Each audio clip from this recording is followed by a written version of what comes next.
किस तरह से साधना करें कि शिव की विशेष कृपा हम पर बरसने लगे, क्या है इसका तरीका और किस तरह प्रसन्न किया जाए महादेव को, ये जानने की हम कोशिश करेंगे। हमारे साथ हमारे मेहमान जुड़ेंगे।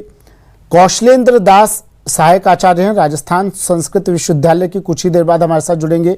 संध्या रानी जी हमारे साथ जुड़ चुकी हैं, ज्योतिषाचार्य हैं। स्वागत है संध्या रानी जी आपका न्यूज़ 18 राजस्थान पर। मैम, सबसे पहले मैम आपसे सवाल यही कि शिव क्या है और सावन में शिव की आराधना का क्या महत्व है? जैसा कि हम जानते हैं, भगवान शिव आदि से लेकर अंत तक हैं। भगवान शिव सृष्टि के सृजन से लेकर विनाश तक सब कुछ भगवान शिव के अंतर्गत ही आता है। और भगवान शिव की पूजा सावन महीने में विशेष करके की जाती है, क्योंकि सावन महीने से भगवान विष्णु योग निद्रा में चले जाते हैं। तो यहाँ से लेकर 4 महीने तक भगवान शिव सृष्टि का संचालन करते हैं। और भगवान शिव को सावन महीना अति प्रिय इसलिए भी है क्योंकि भगवान शिव सावन महीने में ही पृथ्वी पर अवतरित होते हैं और अपनी ससुराल जाते हैं और वहां पर उनका जलाभिषेक किया जाता है, जिसकी वजह से भी हमारी एक परंपरा शुरू हुई कि सावन महीने में भगवान का जलाभिषेक किया जाता है। दूसरा, सावन महीने में ही समुद्र मंथन हुआ था, जिसमें से कि हलाहल निकला था और सृष्टि को बचाने के लिए भगवान शिव ने उस हलाहल को अपने कंठ में धारण किया था। फिर भगवान शिव को उस विष के ताप से बचाने के लिए भी सभी देवी देवताओं ने उन पर अपने जल की और दूध से उनका अभिषेक किया था, तब जाके उस विष का ताप शांत हुआ था। तो शास्त्रों के अनुसार जो कहा गया है सावन महीने की वर्णन और उसकी महिमा जो बताई गई है वो बहुत ही ज्यादा महत्वपूर्ण है, अपरंपार है। सावन महीने में हर भक्त को, हर श्रद्धालु को भगवान शिव की पूजा बहुत ही आसानी से कर सकते हैं, क्योंकि भगवान शिव बहुत ही जल्दी प्रसन्न होने वाले भगवान माने गए हैं। और भगवान शिव सावन महीने में ऐसा माना जाता है कि पृथ्वी पर ही रहते हैं, तो हम उन्हें बहुत ही आसानी से उन्हें प्रसन्न कर सकते हैं, उनकी कृपा के पात्र बन सकते हैं। पृथ्वी पर रहते हैं, ये आम धारणा है मैम लोगों की।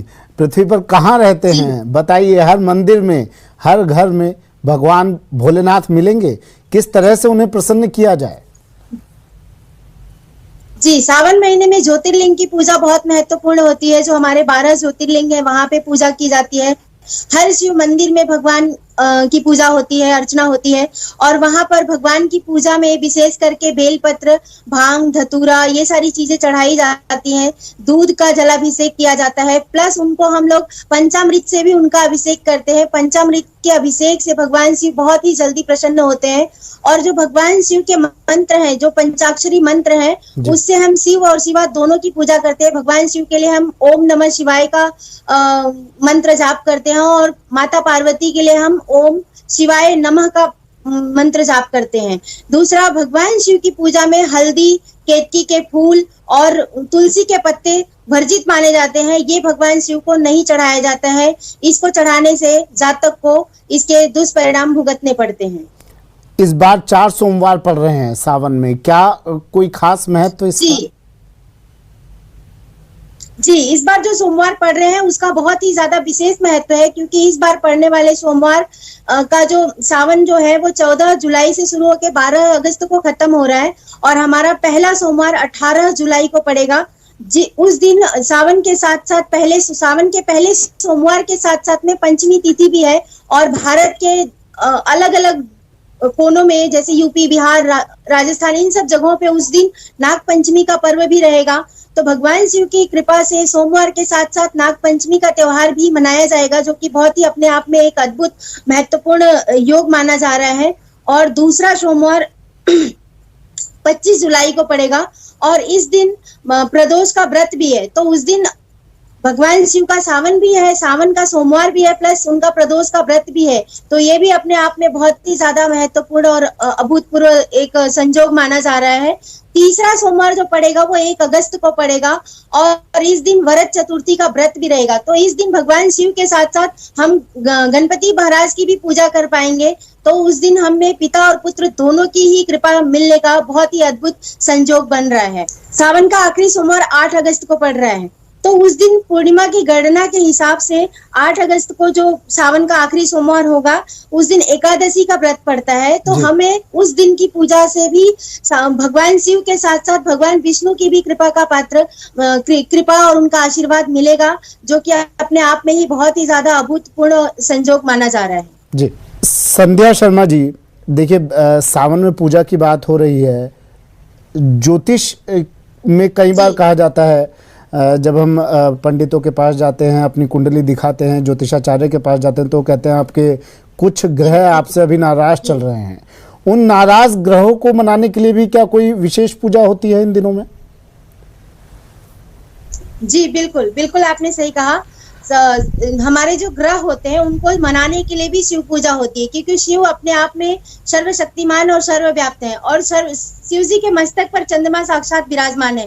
तो अगर किसी की कुंडली के अंदर चंद्र ग्रह पीड़ित है या कमजोर है या किसी भी अवस्था से वो अपना प्रभाव नहीं दे पा रहा है, तो भी उस ऐसी स्थिति में शिव पूजन का विधान बताया जाता है। स्पेशली उनका जो दुग्धाभिषेक है और जो पंचामृत अभिषेक है, ये बताया जाता है। साथ ही साथ भगवान शिव बहुत ही भोले हैं, भोले बाबा हम उनको कहते हैं। वो बहुत ही थोड़ी सी सामग्री में प्रसन्न हो जाते हैं। तो उनकी पूजा में बेलपत्र जरूर होना चाहिए, धतूरा जरूर होना चाहिए, आंकड़े का पुष्प होना चाहिए। प्लस भगवान शिव को मनाने का सबसे आसान तरीका कि कनेर का पुष्प अगर मिल जाए कहीं से, तो वो जरूर जरूर चढ़ाना चाहिए। इससे भी भगवान शिव प्रसन्न होते हैं। तो भगवान शिव की पूजा से चंद्र ग्रह हमारा स्ट्रांग होता है, हमारा मन अच्छा होता है। तो चंद्रमा के स्ट्रांग होने से आप देखेंगे कि चंद्रमा ही हमारी जो लाइफ है उसमें पैसा और लिक्विडिटी का कारक होता है। ज्योतिष शास्त्र ऐसा मानता है कि अगर आपका चंद्रमा सही है तो आपके पास पैसा, प्रॉपर्टी, इनकम, आपकी डेली इनकम ये बहुत अच्छी मात्रा में होती है। आपकी माँ का सुख बहुत अच्छा होता है, आपकी मन की शांति, घर की सुख शांति, ये सब कुछ चंद्रमा से देखा जाता है।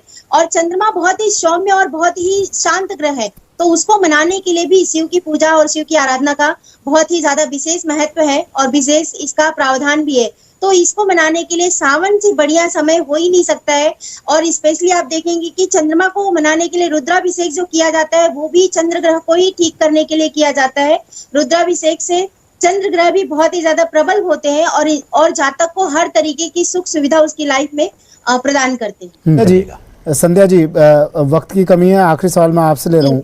मैम, एक तो ये बताइए कि भगवान शिव की पूजा अर्चना करने के लिए, भोले को रिझाने के लिए, पूजा अर्चना करने के लिए, साधना करने के लिए क्या किसी विशेष तरह के वस्त्र पहनकर जाना पड़ता है या फिर कुछ भी चलेगा? दूसरा कि कौन से ऐसे पुष्प होते हैं, क्योंकि कई पुष्प वर्जित भी हैं, चंपा, चमेली, कुंद, जूही, ये कई तरह के पुष्प हैं जो पूजा में वर्जित हैं, वो आप थोड़ा बता सके। एक सवाल और इसके साथ में मैं आपसे ले रहा हूं मैम कि नारियल कुछ लोग चढ़ाते हैं, कुछ भक्त नारियल चढ़ाते हैं, लेकिन कहा जाता है नारियल का पानी नहीं चढ़ाना चाहिए। अगर आप नारियल चढ़ाना चाहें चढ़ा सकते हैं, लेकिन पानी नहीं चढ़ाना चाहिए, ऐसा कुछ है?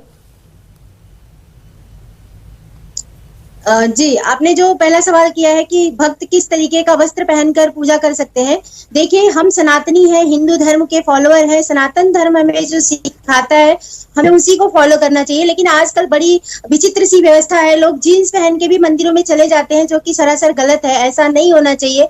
आप जब जाए तो भारतीय परंपरा और भारतीय वेशभूषा में ही मंदिर के अंदर प्रवेश करें। इसका रीजन भी मैं आपको बता देती हूँ, साइंटिफिक रीजन है।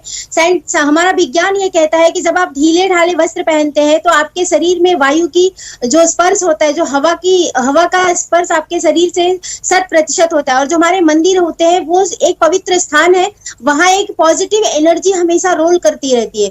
तो उस पॉजिटिव एनर्जी को ऑब्जर्व करने के लिए हमें उसी तरीके के ढीले ढाले भारतीय परंपरा के वेशभूषा पहनने चाहिए, ना कि एकदम टाइट पैंट और शर्ट और जीन्स टाइप पहन के आप पूजा करने चले जाए। वो उससे आपको कोई फायदा नहीं होता है। दूसरा, आपने पूछा कि किस किस के तरह के पुष्प वर्जित हैं और कौन से पुष्प हमें चढ़ाने चाहिए। तो भगवान शिव की पूजा में सबसे जो पवित्र पुष्प माना जाता है वो आंकड़े का पौधा है, जिसको कि मनार का फूल भी कहते हैं। वो भगवान की शिव की पूजा में जरूर चढ़ाया जाता है।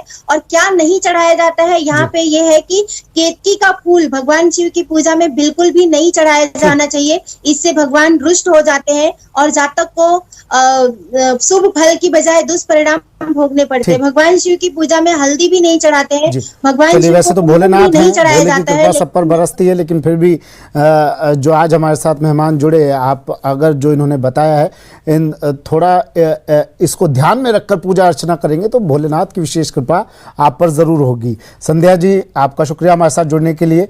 कौशलेंद्र दास जी, आपका भी शुक्रिया हमारे साथ जुड़ने के लिए। तो शिव पूजा में किन बातों का ध्यान रखना है और किस तरह से भोले को रिझाना है, ये आज हमने आपको बताया। कल से सावन शुरू हो रहे हैं। सभी दर्शकों को न्यूज़ 18 की तरफ से सावन की बहुत बहुत शुभकामनाएं। फिलहाल इतना ही, दीजिए इजाजत, नमस्कार।